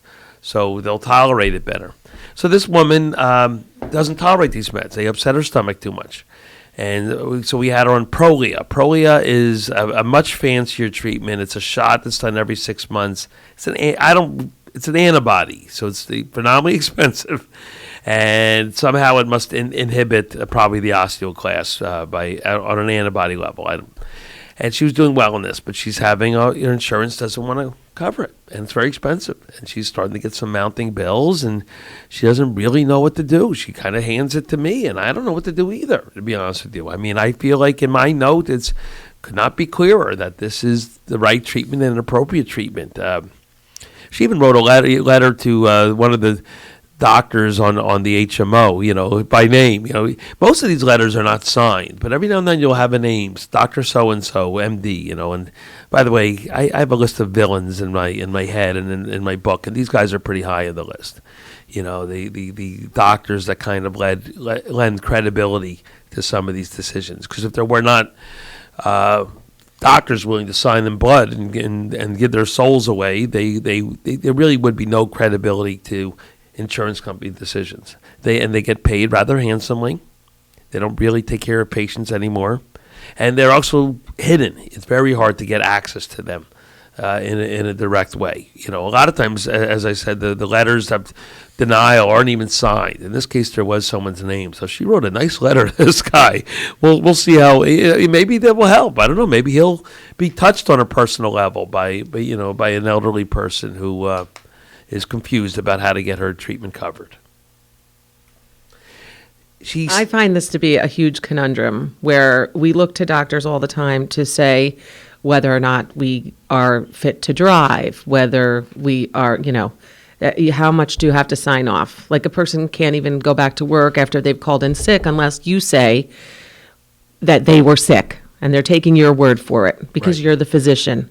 And then every medical decision you make regarding treatment, the insurance company is questioning your every decision and your every move and making you prove it. I'm doing little error signs here. It's hard.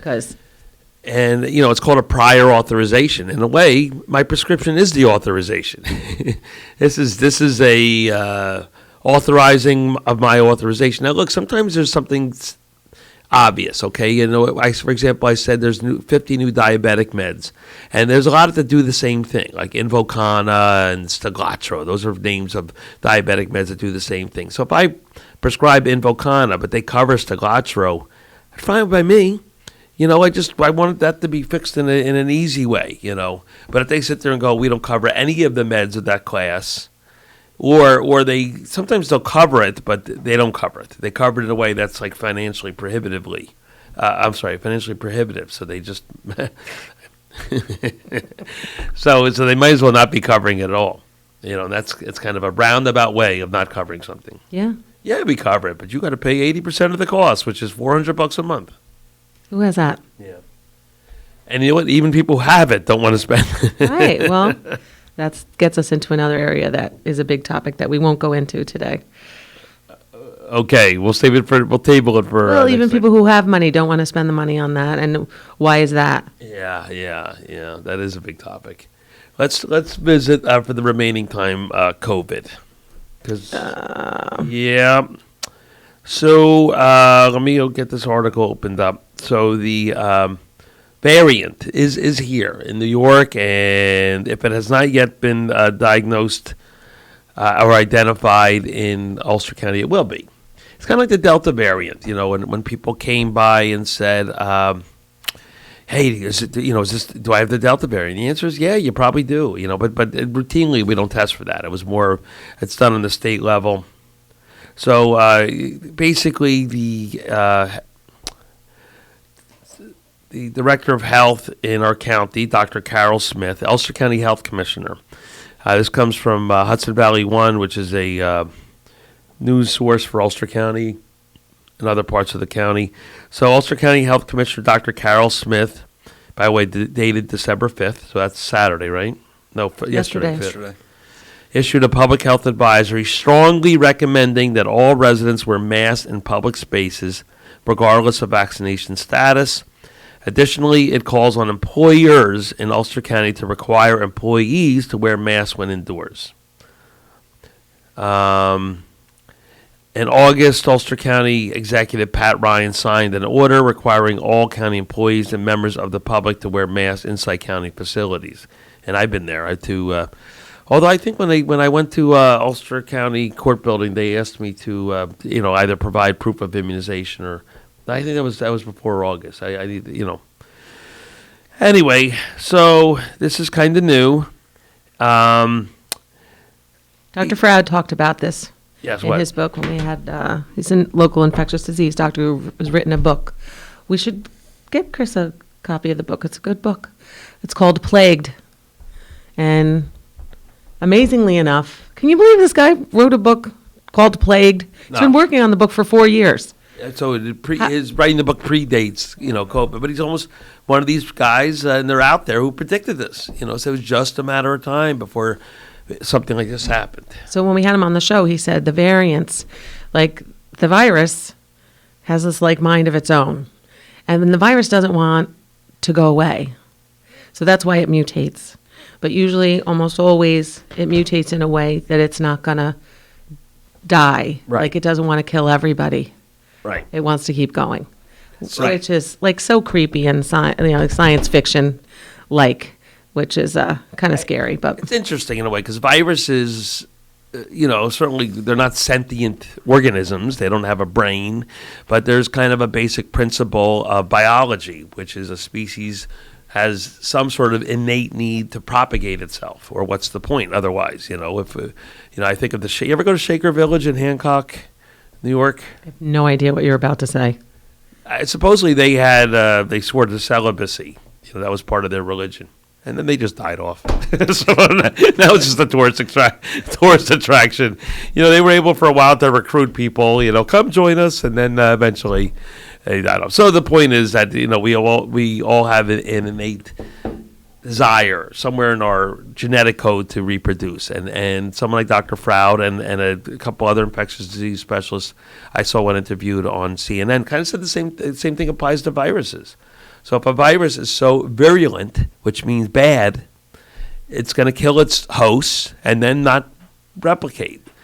So generally, when something mutates, it potentially becomes more contagious because that gets it to propagate more, but less virulent. We see that every year with the flu. Generally, the flu, it might be bad, it might not be bad, but it's certainly not as bad as the 1918 epidemic. Right? Right. So what does that mean for us here in Ulster County? Well, our hope is that a couple things. So we first of all, it's working with this new variant, the Omicron. Yeah. Someone said if you move the letters around, it spells moronic. They're all Greek letters, right? That's why it was like the alpha variant and then the delta variant, right? I guess so, but there's no Greek letter Omicron. Is it Omega? They said they were going in order. All right, well, let's look that up. It's anyway. interesting.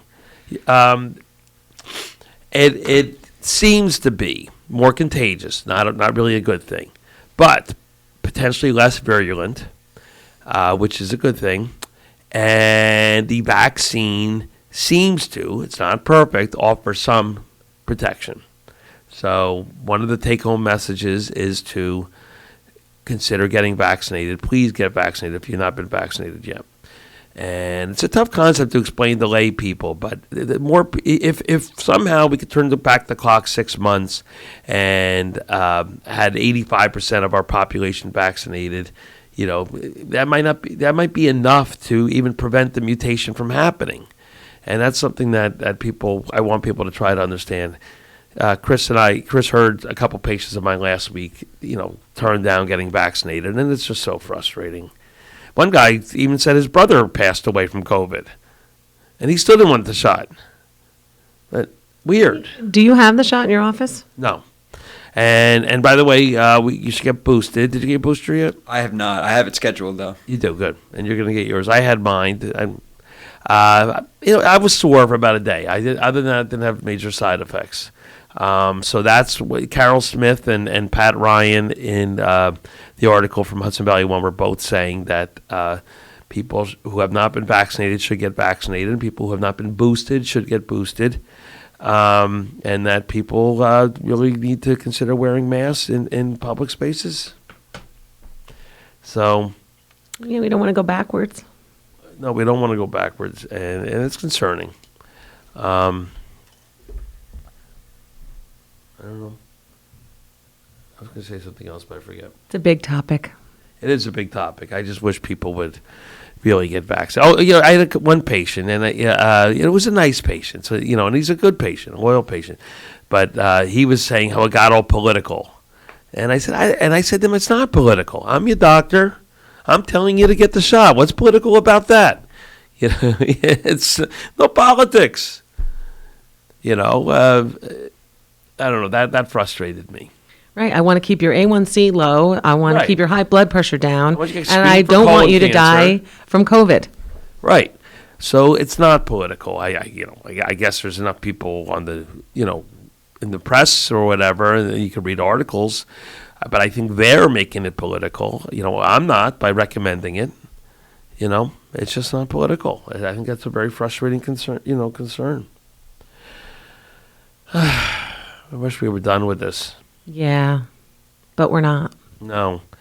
Our friend Froud also likened it to the Russian flu epidemic of, I thought he said 1898, but I think it's 1888. Are you up in that, Chris? No?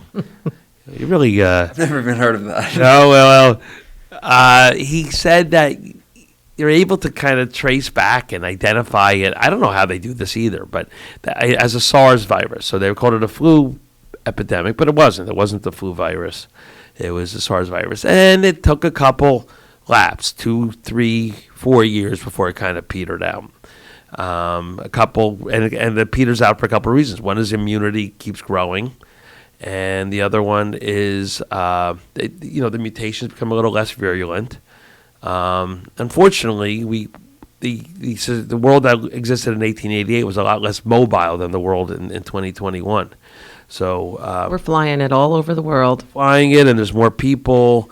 At the same time, though, there was really no vaccine, and there also was no treatment either. The treatment was just hope for the best. Fingers crossed and hope for the best. Do you know that George Washington required soldiers to get vaccinated against smallpox? I did not know that. Isn't that interesting? So it just shows you how it's not new technology. Yeah. He didn't. The whole Valley Forge contingent and all of them, they were required to get the smallpox vaccine. Well, that was before the Bill of Rights, so... You're getting political. So it's not political to get the vaccine. That's an erroneous statement. And when people say, well, they're waiting for more information, I'm not sure what you're waiting for. I mean, 800,000 fatalities. People say, well, the vaccines cause death. That's not quite what happens. I mean, look, things do get investigated. They should be investigated.